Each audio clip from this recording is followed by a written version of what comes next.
Muito bem, já estamos de volta aqui com o Tribuna Livre, nosso debate sobre o sistema prisional e a audiência de custódia, que nós vamos começar já a tratar desse assunto. Vou voltar a palavra para o Osmir Lima aqui, para que o doutor Edinaldo também retome o seu raciocínio. Ok, Gerson, obrigado. Mas eu perguntava no bloco anterior ao doutor Edinaldo sobre o problema social. Se seria um dos componentes para o aumento da criminalidade hoje no país como um todo. Eu acho que é um de tantos. Não caminharia pelaquela resposta simples e fácil de dizer que é isso que explica toda essa violência que está aí fora. Mas sem dúvida que a crise econômica, a falta de oportunidades, isso contribui. Você também permitiria dar uma opinião sobre isso? Sim, Esse tema me encanta. Porque, como defensor público atuando numa vara criminal, eu me dei conta de que esse raciocínio de que atribuir a culpa da criminalidade, da situação social, é absolutamente falso. E fui buscar Narciso e doutor Edinaldo.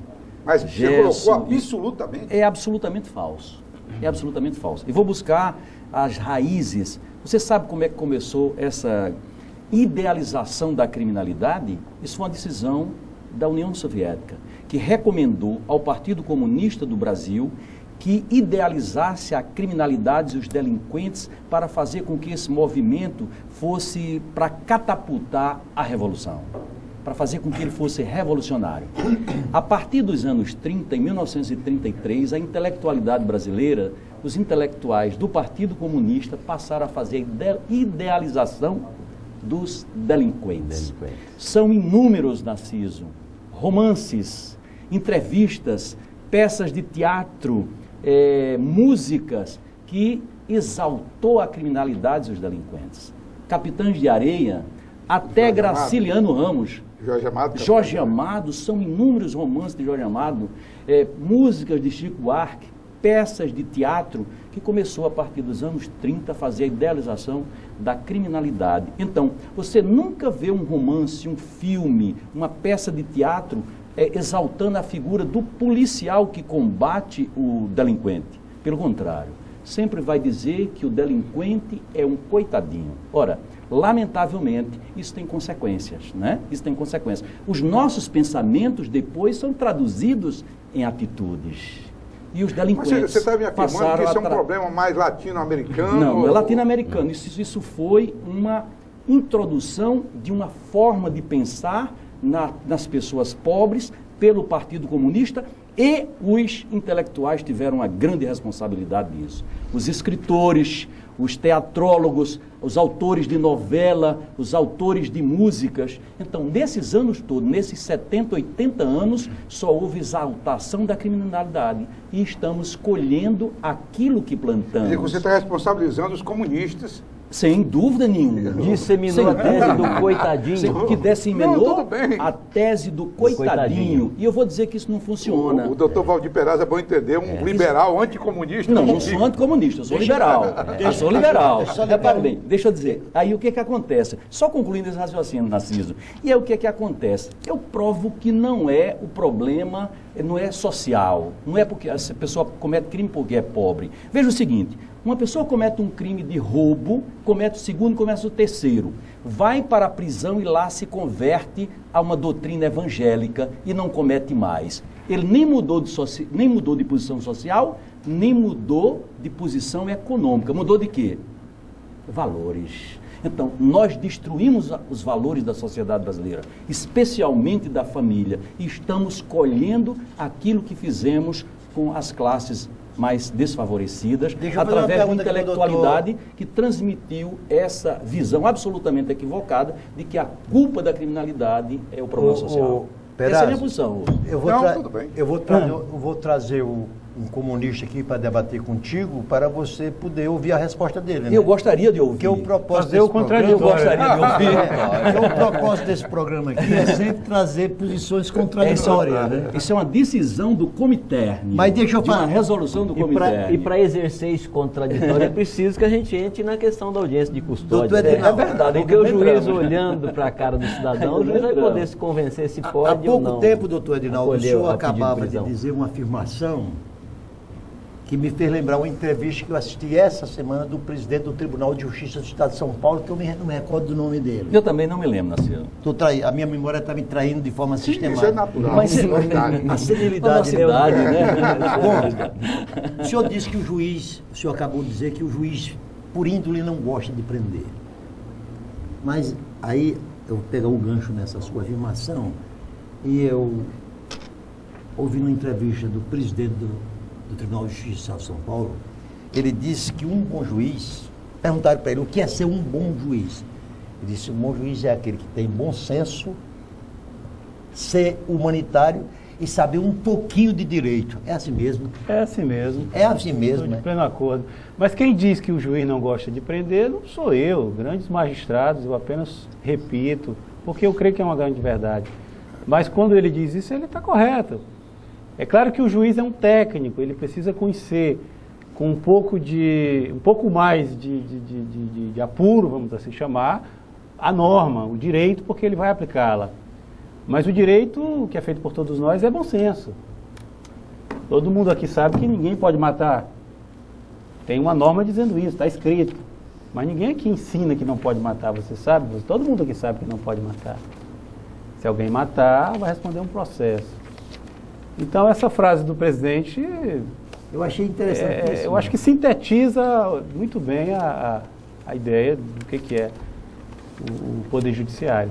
O fato de o juiz não gostar de prender também é uma contradição, porque o juiz, na verdade, é, de alguma forma, a sociedade dele. Não, a polícia prende, mas o juiz solta. Como é que a gente vive nisso? É claro que o juiz está sujeito à lei, o juiz não pode, vai num pressuposto de que aquele cidadão precisa ou não ser privado da sua liberdade, né? Sim, se tiver que prender, o juiz precisa fazer isso. O fato de não gostar é uma questão muito mais de índole pessoal, quer dizer, seria muita crueldade você ver uma tragédia e não se compadecer com aquela tragédia. Mas se tiver que fazer, tem que fazer, porque o juiz ele não pode deixar de proteger as vítimas. É porque tem que dar uma resposta à família das vítimas, Sem dúvida, né? e aplicar a lei. Aplicar a lei. Não pode ser omisso também, né, doutor? Não, de forma alguma. Olha, hoje nós estamos aqui com o doutor Edinaldo, que é juiz, e com o defensor público, Valdir Peraz. Valdir Peraz, nesse programa, nós já temos feito inúmeras defesas da necessidade de se aumentar o efetivo da defensoria pública, não só aqui no Estado, mas em todo o Brasil. E vou dar um dado aqui, que exatamente retrata bem essa situação. Hoje, 40% dos detentos em todo o Brasil, em torno de 40%, estão aguardando julgamento. E muitos deles, Preso há mais de um ano. inocentemente presos, alguns deles, porque não têm advogados. Como o senhor vê esse dado de 40% aguardando julgamento? Você fala de presos provisórios, né? Presos provisórios. Olha, é um dado que está aí na mesa para todo mundo debater, né? O Judiciário tem feito um esforço para diminuir esses números. O CNJ tem cobrado muito isso, a diminuição da quantidade de presos provisórios. Só para o pessoal entender o que é um preso provisório, é aquele preso que ainda não foi sentenciado. Ele foi preso, tem uma decisão provisória, mas ainda não tem uma sentença. Esse é o preso provisório assim chamado para esses números. E realmente são números impressionantes, mas eles já foram piores. O Judiciário tem tentado melhorar. Aqui no Acre tem melhorado muito, se a gente for olhar os dados, mas realmente são números impressionantes. Aqui no Acre, como eu falei anteriormente, nós temos aqui provisórios 1.119. Osmi, você me dá a oportunidade, Claro. com essa pergunta, você me dá a oportunidade da gente entrar no tema propriamente dito. Você está ouriçado. É verdade, para entrar no tema propriamente dito, qual seja, a audiência de custódia. Eu quero, Narciso, por extrema justiça, parabenizar aqui o trabalho de um ilustre magistrado que foi o primeiro a realizar audiência de custódia no estado do Acre, né, doutor Edinaldo? O doutor Daniel Gustavo Bonfim da Silva. Foi um magistrado de primeiro grau que realmente... Aqui de Rio Branco? Aqui de Rio Branco. A ele, nossos cumprimentos. Temos que cumprimentar o doutor Daniel por essa feliz iniciativa de fazer a primeira, Narciso, audiência de custódia aqui no estado do Acre. E que lá esteve presente também a doutora, eu queria também fazer uma homenagem à doutora Regina Longini, que igualmente, como corregedora do tribunal... Desembargadora, né? Desembargadora. Esteve presente nessa audiência de custódia, juntamente com, ele assessor, o doutor Leandro Gross. Doutor Leandro Gross. Então, essas três personalidades do estado do Acre merecem o nosso aplauso por essa iniciativa de, antes mesmo que o Conselho Nacional de Justiça venha aqui ao Acre para implementar, essas autoridades já decidiram fazer uma audiência experimental e coberta de sucesso. Eu queria trazer aqui, só para você ter uma ideia, da questão do preso provisório. E aí você entende o que é a questão do preso provisório.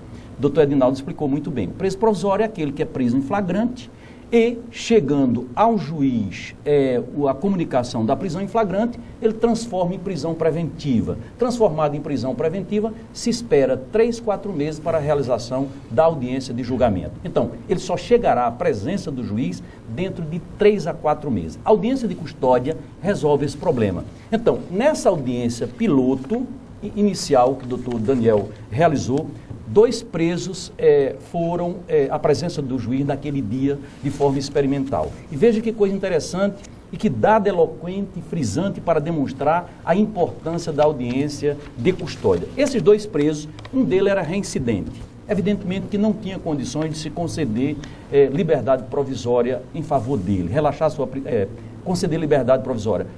Com fiança ou sem fiança ou com uma cautelar. Com uma medida cautelar. Mas o outro era primário e sem antecedentes, mas cometeu um crime violento de roubo e com armas. Pois bem, quando chegaram esses 2 presos na presença do juiz, evidentemente que o joio e o trigo ficaram logo separados. Aquele que era reincidente, o juiz já converteu em prisão preventiva. E aquele que era primário, sem antecedentes, demonstrou sinceridade, honestidade nas respostas que deu o juiz concedeu liberdade provisória. Está aqui o termo. Mas em que condições? Escute, concedeu liberdade provisória, porém colocou nele uma tornozeleira eletrônica e ele vai ficar mais vigiado do que se estivesse na prisão, na cadeia. Um preso com a tornozeleira custa ao Estado R$300. Um preso na prisão custa R$2.000. E com a tornozeleira, ele está muito mais fiscalizado pelo juiz. Eu escutei de magistrados que lá estavam presentes, dizendo o seguinte, Narciso, olha, se eu tivesse recebido esse auto de prisão em flagrante, esse termo documentado, apenas pelo documento, eu teria convertido em prisão. Claro. Então, essa é a grande diferença de um auto de prisão. O modelo atual é assim. Ao ser preso uma pessoa, em 24 horas o delegado é obrigado a comunicar ao juiz, ao promotor e ao defensor. Mas o juiz, o promotor e o defensor só recebe um ato documentado, frio, insensível. Com a prisão, a audiência de custódia, o preso mesmo vai lá e dá suas explicações. Então, esse modelo não tem menor dúvida que vai contribuir poderosamente para reduzir as prisões provisórias que você se referiu. Deixa eu lhe fazer um exercício do contraditório, né, doutor? Sem dúvida, sem dúvida. Agora eu vou fazer uma pergunta. Ele mesmo já dá suas explicações. Eu vou fazer uma pergunta que o doutor Edinaldo também poderia dar resposta. Eu vou supor que o doutor Edinaldo, uma audiência de custódia, sim, libera, dá uma cautelar a um preso e põe em liberdade condicional, uma liberdade qualquer. Aí de repente esse mesmo elemento sai e assassina uma pessoa. Sim. Qual é o que é que vai passar pela consciência do juiz e da opinião pública e da família da vítima?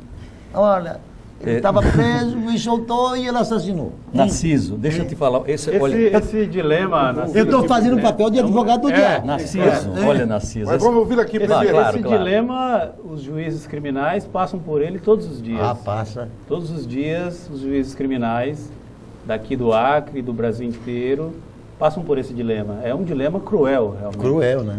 E você está fazendo muito bem o papel do diabo, do advogado do diabo.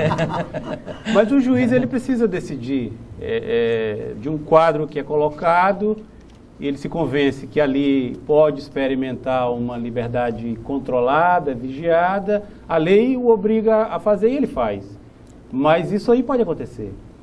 Todo o cuidado é tomado para que isso não ocorra. Mas isso pode acontecer. O bom é verificar que isso são situações muito excepcionais. Se a gente for olhar na literatura, na história, essas situações aí que podem ocorrer, eu não estou aqui dizendo que não podem, mas elas são muito excepcionais, muito raras, mas podem. O risco é pequeno, né? Deixa eu só dar um exemplozinho rápido aqui, de uma resposta que eu achei brilhante do ministro Marco Aurélio Melo, que foi ele que concedeu a liberdade do Cacciola, aquele do banco, Macra, Sidan. Do Pisolato. Não, que do fugiu. Mas eu quero... Aí, depois da prisão, aí o Cacciola fugiu, né? Aí o Cacciola foge. Ele fugiu. Fugiu. E Pisolato também. Não, mas eu quero me reportar o Cacciola, o dono daquele banco, Macra, Sidan. Aí o repórter perguntou, doutor, tá vendo? Ele estava preso. Aí o senhor concedeu liberdade a ele e ele fugiu. Ele disse, só que eu dei a liberdade pensando que ele não ia fugir. Claro. Né? Foi o ministro Marco Aurélio que deu essa. Foi, Marco Aurélio Melo. Nós temos uma resposta para essa situação que você propôs na Bíblia, que eu vou dizer para você. Nós vamos fazer um Na Bíblia. rápido intervalo e na volta o senhor fala sobre essa sua resposta, doutor Valdir Perazzo. É um instantezinho só, nós voltamos já já.